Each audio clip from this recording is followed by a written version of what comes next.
Selamat pagi, salam sejahtera buat kita semua. Assalamualaikum warahmatullahi wabarakatuh. Shalom, Om Swastiastu, Namo Buddhaya, Salam Kebajikan. Perkenalkan, nama saya Rizal Primana dari Bappenas. Saya Deputi Bidang Sarana dan Prasarana di Bappenas. Memohonkan maaf Pak Menteri karena tidak bisa hadir pada hari ini, karena beliau sedang ada pertemuan dengan Kementerian PU untuk membahas hal-hal yang penting. Jadi izinkan kami mewakili untuk menyampaikan apa tahap-tahap yang sudah dilakukan dan seperti apa rencana nanti pembangunan Pelabuhan Ambon ini. Ini kira-kira kondisi sekarang kepelabuhanan kita. Jadi kita melihat bahwa skala pelabuhan di kawasan timur Indonesia itu masih rendah, sehingga perlu ada suatu hubungan atau suatu timbal balik antara membangun pelabuhan dan meningkatkan pertumbuhan ekonomi di kawasan timur. Karena kita lihat pembebanan terbesar ada di barat. Kita lihat bahwa pada tahun 2018 ketika 6,5 juta TEUs itu total ekspor import kita ya di pelabuhan itu terlihat di Tanjung Priok cukup besar, porsinya 52%, kemudian Tanjung Perak, Belawan, dan Tanjung Mas. Jadi masih didominasi oleh kawasan barat. Ini adalah data-data yang ada. Kemudian menjadi persoalan juga yang penting itu adalah kita lihat di sini muatan balik yang rendah. Jadi ketika kita lakukan pengangkutan atau transportasi ke daerah timur, itu perbandingannya adalah cukup besar. Dari 100% ke arah timur, kembalinya hanya 30%. Artinya apa? Kalau kapal berangkat penuh ke Sorong atau ke kawasan timur Indonesia yang lain, kembalinya hanya dimuati 30%. Ini yang menyebabkan ongkos atau biaya untuk mengangkut barang ke Indonesia Timur itu menjadi cukup mahal karena membebani biaya baliknya yang harus dipikul. Kemudian kita lihat kondisi di Ambon, Pelabuhan Yosudarso itu sudah kapasitasnya hanya 200.000 TEU per tahun, hanya mampu untuk melayani peti kemas sampai tahun 2029. Jadi memang perlu ada perluasan, sementara ada beberapa tantangan lain yang mungkin ada adalah jalan akses pelabuhan sulit dikembangkan, kemudian Teluk Ambon cukup padat,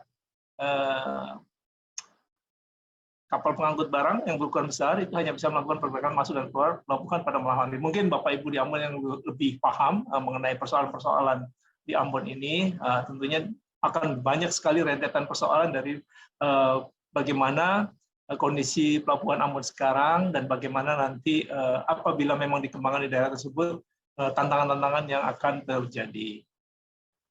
Kemudian ini yang menjadi konsep perencanaan pelabuhan kita ke depan. Di dalam major project, kita sebut proyek-proyek utama di rencana pembangunan jangka menengah tahun 2020-2024, itu ada beberapa pelabuhan yang akan kita kembangkan sebagai hub, sebagai bagian dari super hub nanti nasional. Nah, super hub nasional ini apa saja? Sebenarnya adalah upaya tadi untuk memberikan jembatan kepada persoalan-persoalan transportasi laut dan juga bagaimana kita bisa melakukan suatu perbaikan ataupun peningkatan dari pelabuhan-pelabuhan yang ada agar konsep pengangkutan ini lebih seimbang di seluruh Indonesia dan juga memberikan pertumbuhan-pertumbuhan baru. Seperti kita juga tahu nanti ada beberapa pertumbuhan baru yang akan kita kembangkan di kawasan Indonesia, termasuk misalnya nanti di Sumatera. Ini adalah kawasan perkebunan, jadi nanti ini pembangunan pelabuhannya itu adalah berkonsep kepada bagaimana meningkatkan perkebunan di sini, kemudian Tanjung Priok dan Patimban ini nanti kita semua tahu ini adalah pelabuhan besar, tapi nanti kita juga tidak ketinggalan akan mengembangkan Ambon sebagai pelabuhan perikanan, sebagai bagian dari upaya untuk meningkatkan ekonomi di kawasan Indonesia Timur ini, termasuk bersama dengan Bitung. Kita tahu juga di Bitung ada pelabuhan perikanan. Nah, ini yang kita nanti akan tetapkan bahwa Ambon akan menjadi pusat di dalam upaya untuk meningkatkan kegiatan ekonomi di wilayah Indonesia Timur melalui pengembangan pelabuhan perikanan, pelabuhan umum yang terintegrasi. Di sini integrasi pelabuhan perikanan dan fish market bertaraf internasional akan kita kembangkan di Ambon. Nah, konsep ini yang ternyata memang di dalam perjalanannya tidak terlalu mudah. Tidak terlalu mudahnya karena apa? Karena pertama adalah perlu adanya persyaratan-persyaratan teknis tertentu agar pembangunan pelabuhan perikanan ini bisa menjadi satu dengan pelabuhan umum. Karena treatment atau perlakuan kepada pelabuhan perikanan itu sangat jauh berbeda dengan pelabuhan umum dan memerlukan persyaratan-persyaratan khusus. Misalnya polusinya harus rendah, kemudian aksesnya juga harus cepat karena berkaitan dengan kondisi kesegaran dari ikan-ikan yang nantinya akan berpengaruh apabila ada hambatan-hambatan yang tadi saya sebutkan. Dan banyak sekali persyaratan-persyaratan teknis yang harus dilakukan, termasuk juga ketersediaan energinya yang cukup besar untuk menjaga hal-hal yang tadi saya sampaikan, misalnya mutu dan kesegaran ikan. Jadi perjalanan ini yang sejak tadi ada videonya Bapak Presiden, kami lakukan. Jadi Kementerian Bappenas, Kementerian PU, Pak Menteri PU sendiri sangat aktif mendorong pembangunan pelabuhan ini, kemudian Bapak Menteri Kelautan dan Perikanan dan juga Bapak Menteri Koordinator Maritim dan Investasi. Itu sangat intens kita bertemu untuk menindaklanjuti pembangunan pelabuhan karena beliau sangat bersepakat untuk segera dan menyelesaikan paling tidak pelabuhan perikanan dan pelabuhan umum ini bisa terintegrasi pada tahun 2024. Nah, ini yang tentunya menjadi PR kita semua dan kami juga tidak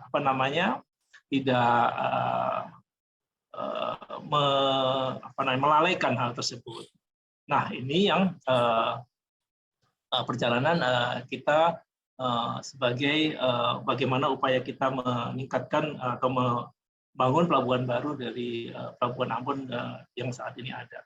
Nah, lokasi juga sudah ditetapkan, kemudian walaupun masih ada beberapa alternatif lokasi, tapi sudah mengerucut dan juga bagaimana nanti bekerjanya, karena bagaimanapun juga kita juga memiliki pelabuhan-pelabuhan kecil di sekitar Ambon ini yang harus dikembangkan juga. Untuk itu kita sudah melakukan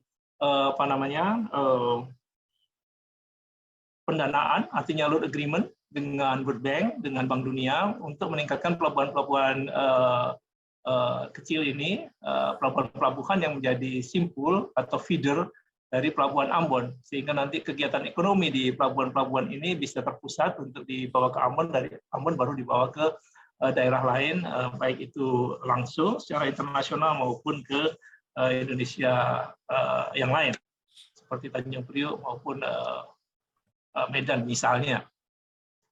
Nah, ini yang menjadi konsep kami. Jadi artinya apa? Artinya kita integrasikan pelabuhan-pelabuhan yang ada dari konsep nasional sampai kepada konsep-konsep yang di regionalnya, sehingga nanti semua bisa berjalan dengan baik.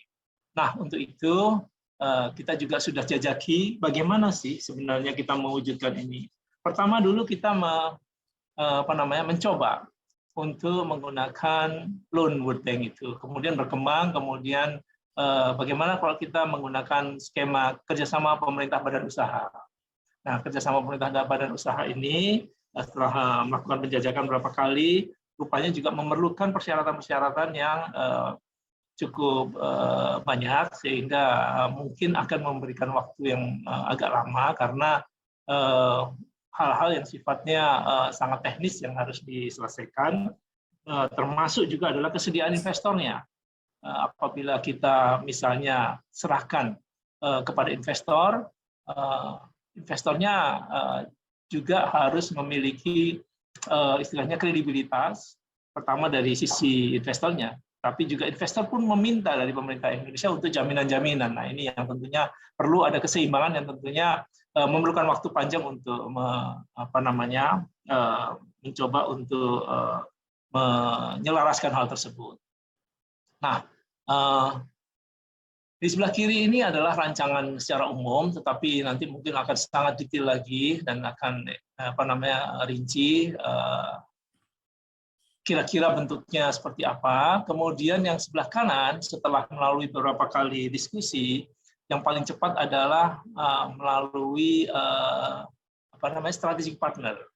Jadi strategic partner dengan Pelabuhan Indonesia. Nah, ini yang nantinya akan kita jalankan sebagai bagian dari upaya untuk mempercepat proses pembangunan Pelabuhan Ambon ini. Ini adalah tahap-tahap pelaksanaannya. Kira-kira kita sampai masih di kajian FS dan di studi pendahuluan.